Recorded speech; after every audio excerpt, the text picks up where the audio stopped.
would have known back in 1984 that one of these kids would grow to hate, and whose hate would lead to death.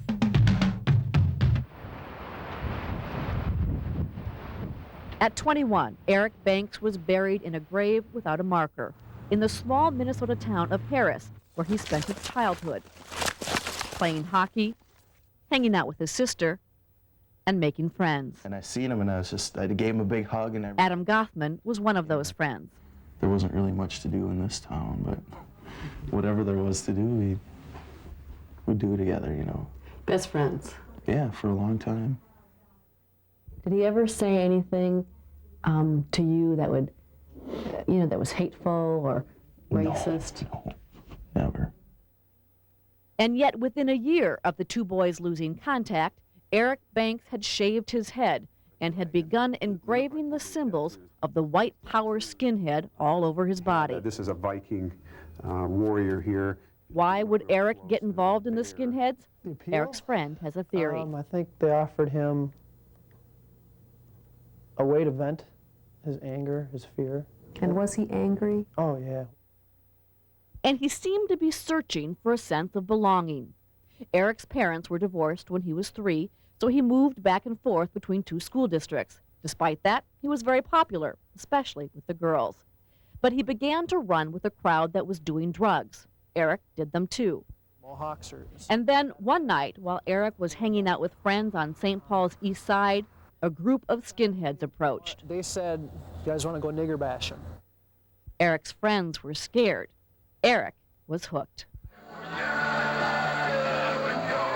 Eric dove deep into the skinhead movement, the shaved head, the clothes, the ideology. Our next song is about... He joined a racist band called Bound for Glory. He was lead singer at the 1989 Aryan Fest in Oklahoma. We are Bound for Glory from St. Paul, Minnesota! He wrote racist lyrics for the band, songs about the weak race and about death on the cross. And yet there was more to Eric than that. At the same time, Eric was traveling all over the country, telling his former girlfriend about Klan rallies in the South. He was begging her to take him back. He would tell me that he wanted to settle down, that he wanted to get married and to have kids. He wanted the family life, someone to be there with him all the time. Do you think he really believed white power, all white America? I don't know. Once he got his mind set, he really gets into something. I personally believe Eric never hated blacks. I believe that. I think he acted hateful towards them, but I don't think deep down inside he really did. I think he chose that avenue because it was somewhere where he could feel accepted. Then last summer, Eric and his new girlfriend had a baby. In December, Eric said he was going to Alaska to work so he could send money home. And he told his friends he had gotten out of the skinhead movement. But getting out wasn't easy since Eric was traveling with the skinhead, and on the way to Alaska, they ended up here in Portland, Oregon, a town police once called the skinhead capital of the country. Distributing leaflets to the public. White power skinheads still distribute racist literature under cover of night here, and the skinheads are armed. As has been demonstrated in Eric's case, there are people out there who want to kill us.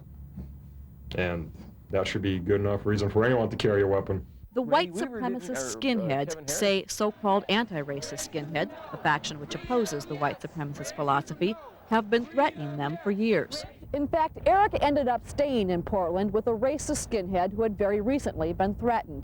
Eric rode along as backup as the man he was staying with squared off with the anti-racists.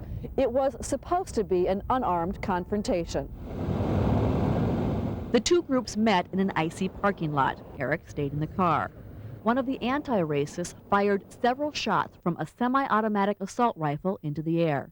Eric was in the back seat and ducked, but during a lull in the shooting, he popped up, turned around, and looked out the rear window. At that exact instant, one of the anti-racists, at the urging of his friends, fired a shot directly at Eric's car.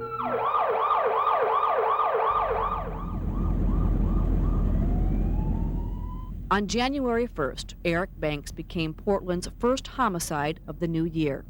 The anti-racists fled, not knowing they had hit Eric.